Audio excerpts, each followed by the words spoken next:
You're listening to Homeland Divulged. I'm your host, Austin Ritchie, senior in the Homeland Security Program. I am joined by Anthony. Anthony, go ahead. Hello, I am Anthony Polkowski. I am a junior as well in the Homeland Security Program. And today we are honored to be able to be joined by the Chief of Lawrence Police Department, Chief Woodruff. Chief Woodruff, you want to say hi real quick? Yeah, hello everyone, and thank you for having me on your broadcast here. Very grateful for that. So today we're going to be talking about a case that hits very close to home to Vincennes University. We're going to be talking about Kyle Jobin. So for our listeners who aren't aware of who Kyle Jobin is or haven't seen our other segment regarding Kyle Jobin, on January 4th, 2014, Kyle Jobin, a Vincennes University student, would stop at a Marathon gas station on the 56th Street in Lawrence, Indiana, near I-465. After exiting the gas station, Kyle was reportedly approached by four males in dark clothing. Kyle would then be struck by gunfire during this confrontation and unfortunately would pass away. Today, we are joined by Chief Woodruff, who is the Chief of Lawrence Police within the area where Kyle was shot, and we hope to gain some more insight and hopefully spread the word about Kyle's case and hopefully get some more information for Kyle and just keep his memory alive. So, Chief, we'd like to say thank you, and we appreciate you coming today and talking to us. Well, likewise, this is one of those cases you'll never forget, and it is an unsolved homicide that we have. And, your heart just has to go out to the entire Jobin family. They have endured a lot over the years. And, these cases never close. An unsolved homicide will never be closed until we do solve it. And we're always hopeful that we're just that one piece of information, that one tip, that one memory, that one person who decides to step forward and share that piece of the puzzle that puts our detectives on the right path to holding those accountable who were responsible for Kyle's passing. So I can do whatever you guys would like to do. I can kind of freeform it for a minute, kind of give the background on the case, or I can answer questions if you would prefer. Not sure what format you like to work in.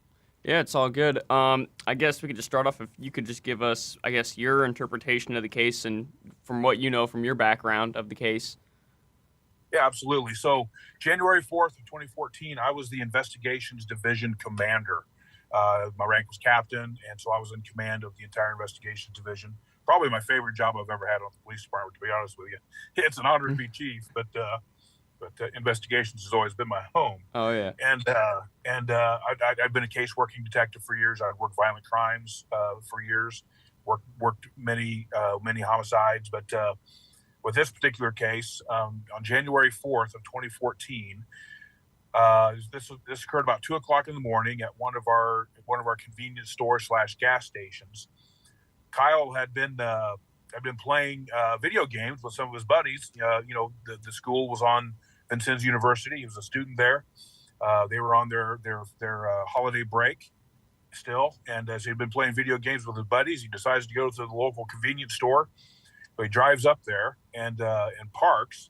Of course, it just so happens that he parks in the one area of the parking lot. We obviously do not think this was intentional on his part, but he parked in the one area of the parking lot that wasn't covered by video camera.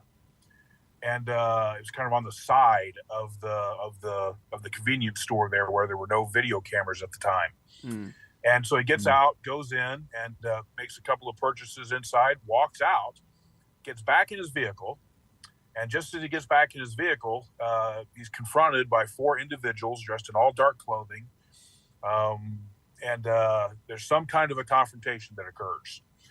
So it would appear, and this is somewhat speculation on our part, but it's an educated speculation, it would appear this was likely a robbery attempt or possibly an attempted carjacking.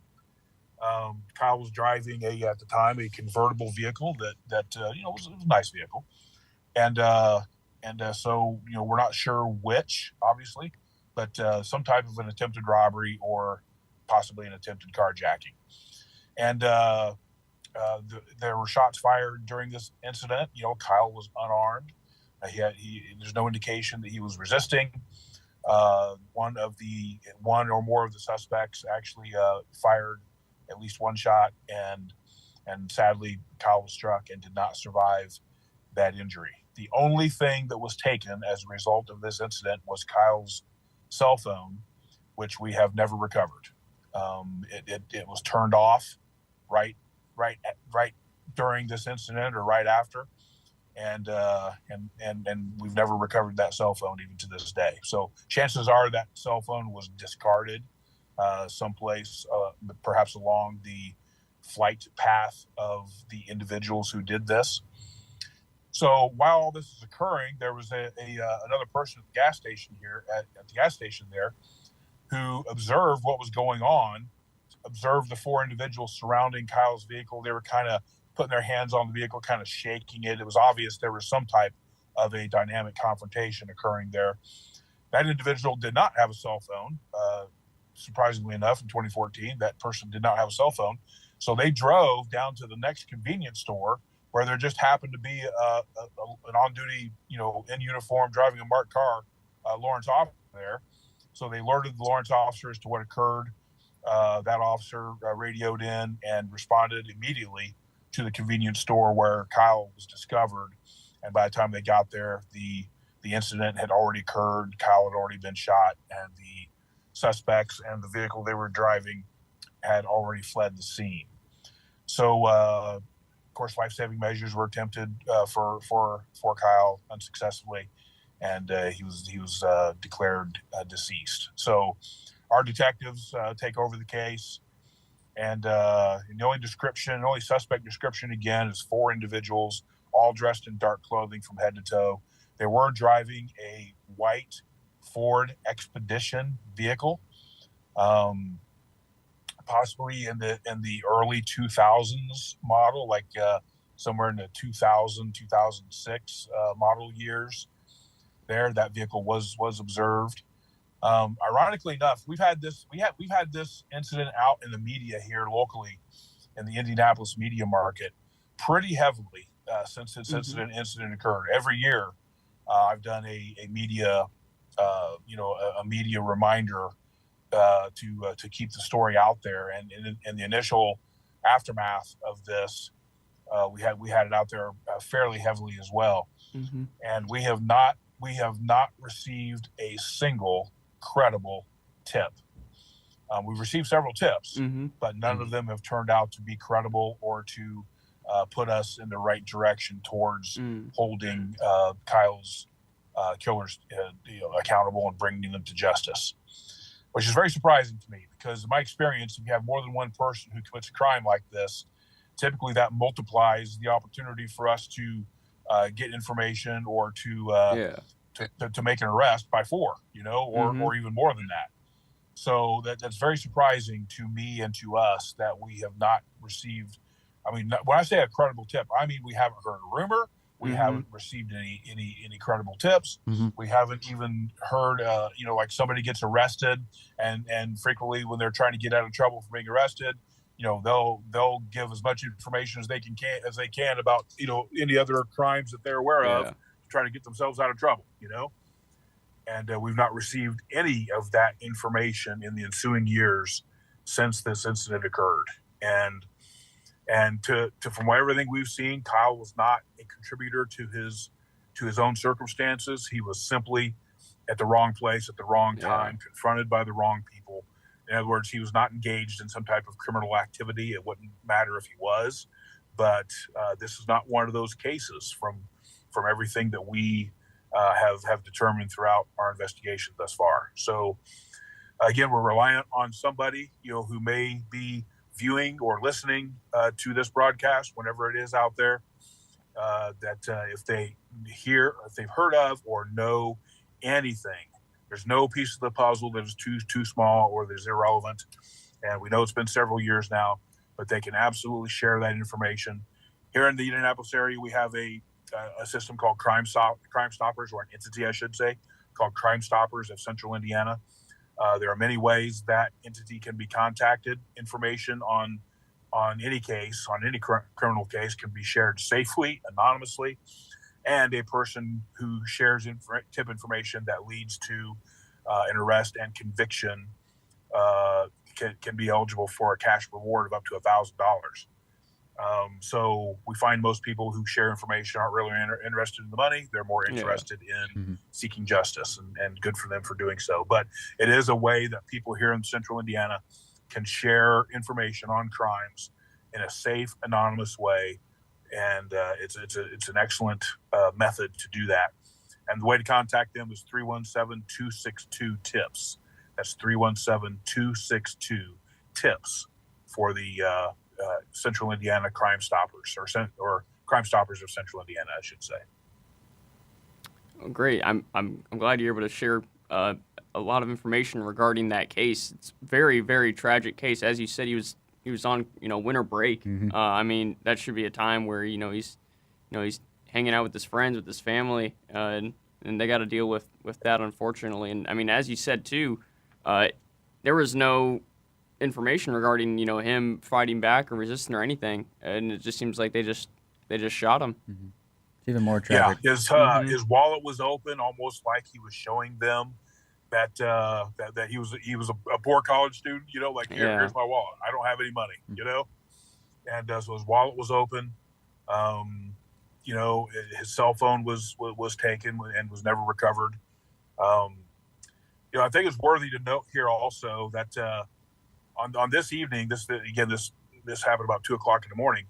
There was a massive snowstorm that was inbound on that evening. A couple hours later, like literally a couple of hours after this occurred, this snowstorm started to hit. Now it didn't inhibit our ability to investigate. Of course, we'd already processed the scene and done everything we needed to do there at the scene. But what it did do was it kind of caused a little bit of a delay in this incident getting a lot of media attention in the initial stages of it. Like this occurred January 4th. It probably wasn't until about a week or two later that we really started to get some good media coverage on it, because everything was kind of either tied up or shut down, or the media folks were invested in this massive snowstorm that came in. Like this was one of those once in a decade type of snowstorms that was inbound. So it did cause a little bit of a delay, but since then, media has been out there pretty heavily. The Jobin family has also been out there. They've been fantastic for a grieving family.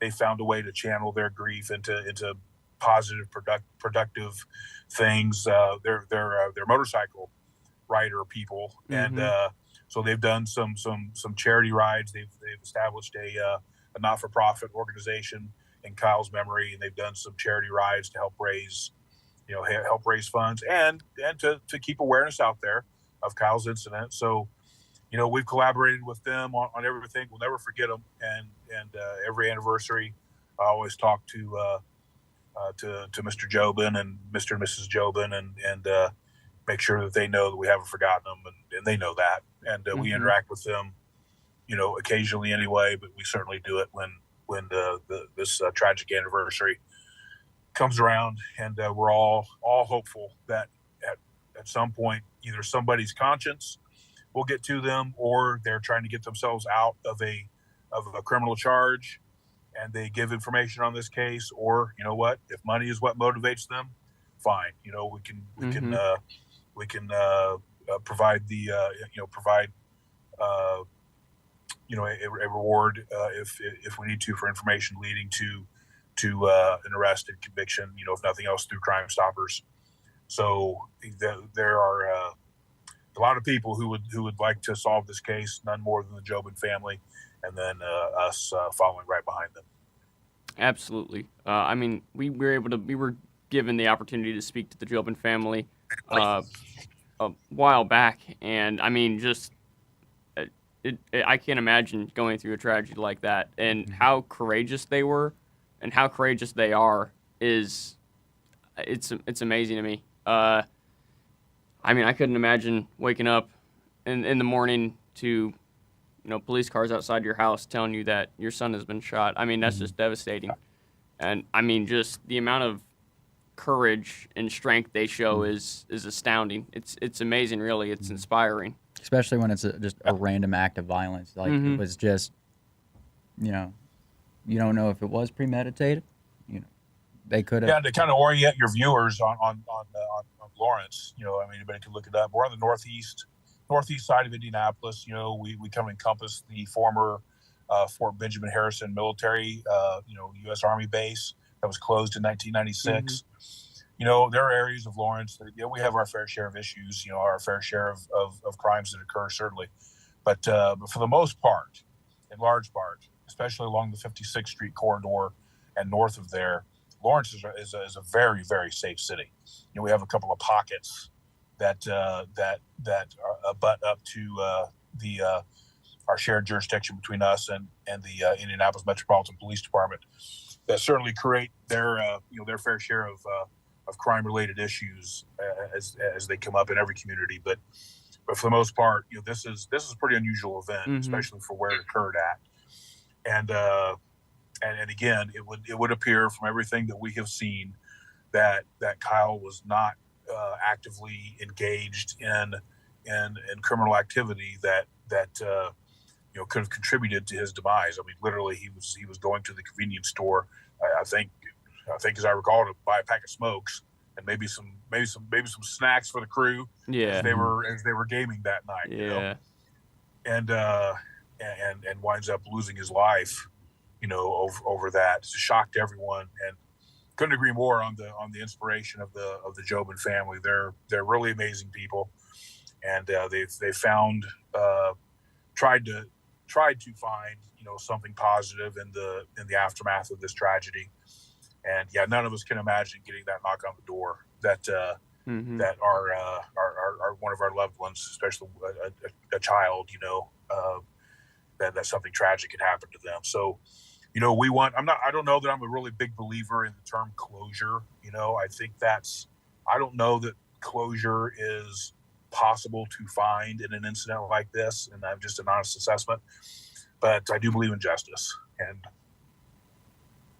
maybe if you want to use a different term, in resolution anyway. And so to bring the individuals responsible to justice and offer some form of resolution to this family, you know, that's something we'll never stop focusing on. And again, like I said, a case like this will never close until we resolve it. And we're reliant at this point. We are absolutely reliant on somebody saying something to put us on the right path to justice for Kyle and for the entire Jobin family.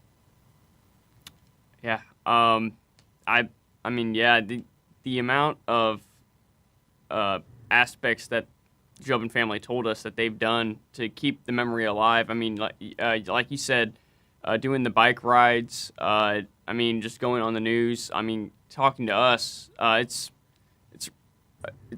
astounding. They do everything they can to make sure that, you know, people don't forget about Kyle, and that's great. Because I mean, like you said, this random act of violence really is what it appeared. And in fact, I guess that leads me to my next question. So they had talked about how the individuals, their SUV was parked at the gas station that night, and it's like you said, 2 a.m. There's a snowstorm coming in.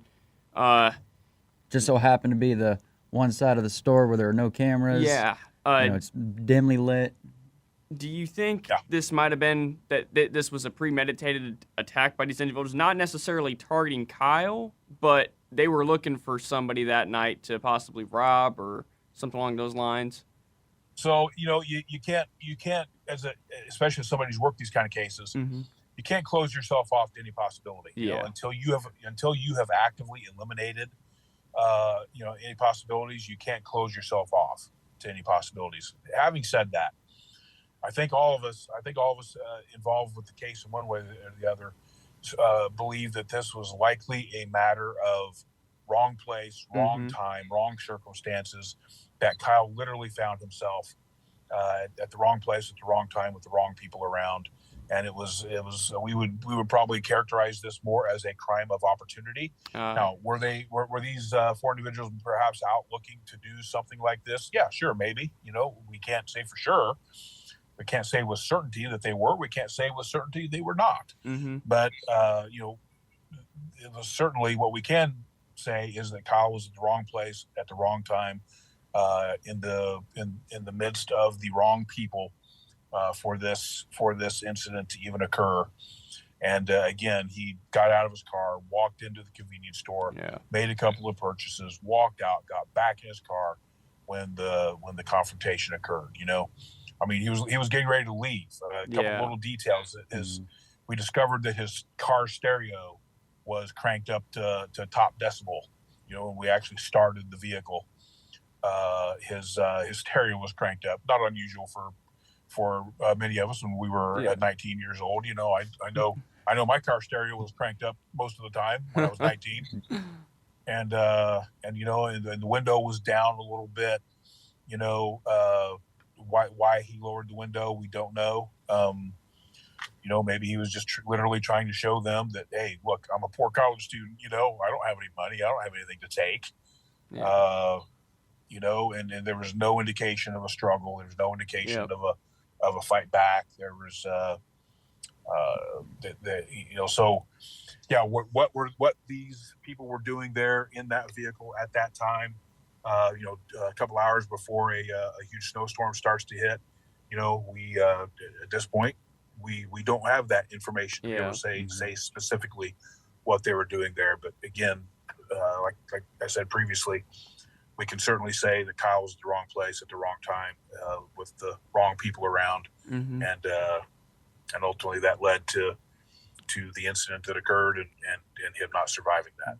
You could even say that, and what I'm thinking is you could say, they waited until he came out of the store. At that point, he probably is carrying bags of what he's already bought, whatever he was going or going to the store for. His hands are full.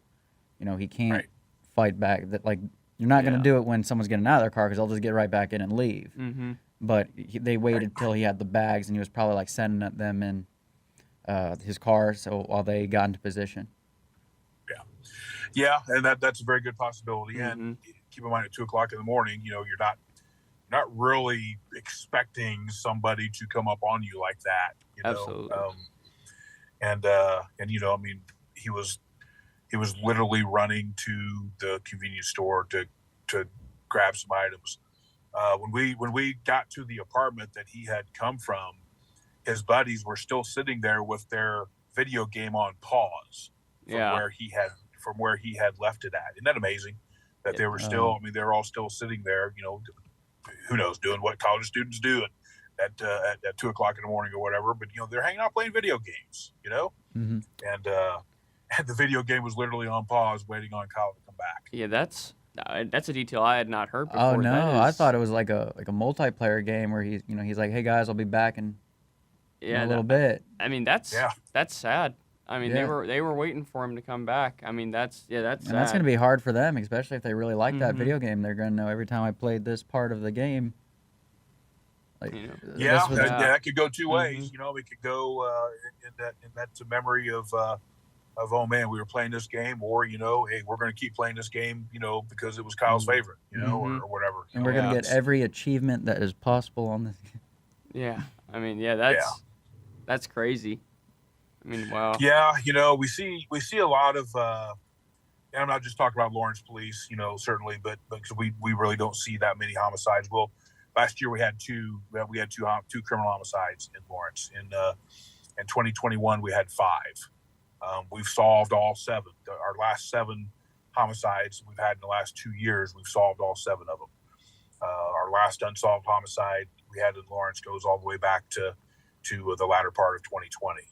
Of course, we all know the only acceptable number is 0. So there's no celebrating that. Oh yeah, we only had 7 homicides. That's 7 too many. The only acceptable number is 0. But when it comes to comparing with other law enforcement neighbors in our area, especially larger municipalities, the fact that they're setting homicide records in that time period, and we were had 2 in 2022 and 5 in 2021. That's really pretty amazing. It's really a testament to our community and the officers who are out there interacting with the public every day to keep the community safe.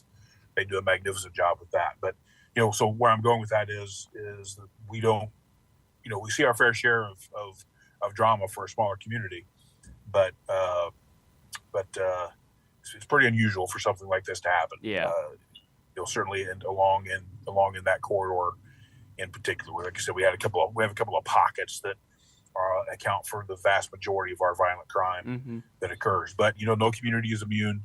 Yeah. And anything could literally happen at any time when the wrong mix or a bad mix of people come together with some of whom have criminal intent. So we our investigators work hard. Our detectives work hard to solve these crimes, obviously, and but we are reliant on the public's assistance. So I cannot repeat enough that anybody who is hearing this, listening to this, who may know anything about it,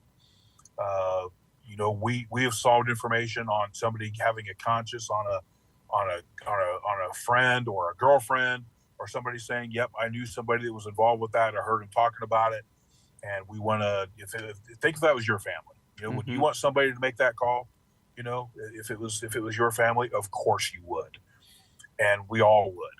So we just implore on anybody who may have any kind of information whatsoever to reach out to Crime Stoppers of Central Indiana, share that information. And they have an app, actually. Could do it on the web, but the best way is to call them. Again, it's safe and anonymous. 317-262-TIPS is the phone number to call. Absolutely. If you know anything, and any piece of information can help. And I mean, like we said, our main goal is to keep this story alive, keep Kyle's memory alive, and get as much information as we can out to the public, and just hopefully at some point somebody comes forward, we find information about this. Are there any other links or locations people can send information, or is Crime Stoppers probably the best one? Absolutely, Crime Stoppers is the best way. They have a web presence. They have an app called P3. Just go to your favorite app store and check.